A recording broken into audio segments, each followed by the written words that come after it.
2022 में गैम्बिया, 2023 में उज्बेकिस्तान, 2025 में एमपी। सब में एक ही चीज, 66 बच्चों की मौत।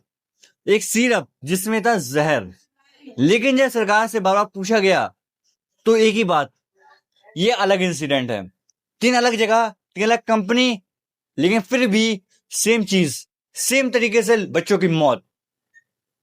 इंडिया को दुनिया का फार्मेसी ऑफ द वर्ल्ड कहते हैं। मतलब आधी से ज्यादा दवाइयां इंडिया से जाती हैं। अब बिना विश्वास के बात शुरू करते हैं कि कहानी शुरू होती है जून 2022। गैम्बिया, अफ्रीका के छोटा सा देश, 25 लाख का आबादी। वहां पर एक बीमारी फैलने लगी। 2 साल से कम वाले बच्चों की किडनी फेल, किडनी काम करना बंद। डॉक्टर समझ नहीं पा रहे थे दिक्कत क्या है, कोई वायरस है, कोई बैक्टीरिया नहीं, लेकिन फिर भी बच्चे मरते जा रहे थे। जून 2022 से सितंबर 2022 तक 70 बच्चों की मौत, सब में 2 साल से कम वाले बच्चे। एक ही काम, किडनी फेल। 70 बच्चों की माओ ने एक ही काम किया, डॉक्टर के पास गई, सिरप लिया और बच्चों को पिला दिया। WHO ने जांच की तो पता चला 4 सिरप मिले, जिसमें एक केमिकल था DEG, डाई इथाइल ग्लाइकोल। अगर सीधा सीधा सच बोला जाए तो ये केमिकल इंडस्ट्रियल यूज होता है, यानी ये समझ लो ये गाड़ियों में यूज होता है, इंजन को एंड फ्रीज यानी ठंडा रखने के लिए। दवाइयों में इसका नाम बिल्कुल भी जीरो है।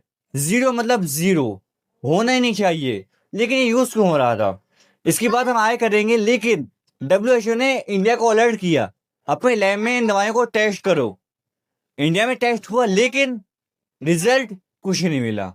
गाम्बिया के पार्लियामेंट संसद कमेटी ने जांच की तो पता चला एक हरियाणा के ऑफिसर ने सैंपल बदल दिए थे।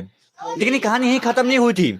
उसी साल 2022 उज्बेकिस्तान, 18 बच्चे मरे वही किडनी फेलियर। फिर 2025 मध्य प्रदेश छिंदवाड़ा, 20 बच्चे मरे वही किडनी फेलियर। 3 अलग अलग इंसिडेंट, 3 अलग कंपनीज, लेकिन सरकार का एक ही जवाब, ये अलग इंसिडेंट है, हम एक्शन लेंगे, जांच हो रही है। लेकिन ये बार बार क्यों हो रहा था? दवाइयों में एक केमिकल होता है प्रोपाइलिन ग्लाइकोल, ये महंगा होता है, दवाइयों में यूज होता है। और इसी के जैसा होता है DEG, डाई इथाइल ग्लाइकोल, ये सस्ता होता है लेकिन इंडस्ट्रियल यूज के लिए होता है। अब कंपनी अपनी कॉस्ट कटिंग के लिए, अपना खर्चा बचाने के लिए इसका यूज करते हैं, और यूज कर रही थी वो कंपनियां। अब मैडन फार्मा के फाउंडर को 2030 में जेल हुई, 70 बच्चों के लिए नहीं, एक अलग केस के लिए, वियतनाम को ड्रग एक्सपोर्ट करना। उन 70 बच्चों का कोई सहारा नहीं है। अब वो इंस्पेक्टर पता नहीं कहां गया जिसे सैंपल बदले थे। इस कहानी में एक चीज बार बार आई है जो हो सकता है हमारे घर तक आती हो। उस माँ ने डॉक्टर पर भरोसा किया, डॉक्टर ने केमिस्ट पे, केमिस्ट ने कंपनी पे, और कंपनी ने एक सिस्टम पे, और सिस्टम बस वादा करता रहा। और ये बात दवाइयों पर लागू नहीं होती, ये बात हम पर लागू होती है कि जब हम कोई बड़ी चीज पर भरोसा करते हैं आंख बंद करके कि गवर्नमेंट है, बड़ी कंपनी है, तो बेड़ा गर्क हो जाता है हमारा फिर। क्योंकि वो भरोसा उठाने के लायक ही नहीं होती है, वो भरोसा तुम्हारा तोड़ कर रख देती है। और इसका मतलब है हम अपनी जिम्मेदारी किसी और को दे देते हैं, नाम से नहीं काम से, बस वहीं से बेड़ा गर्क।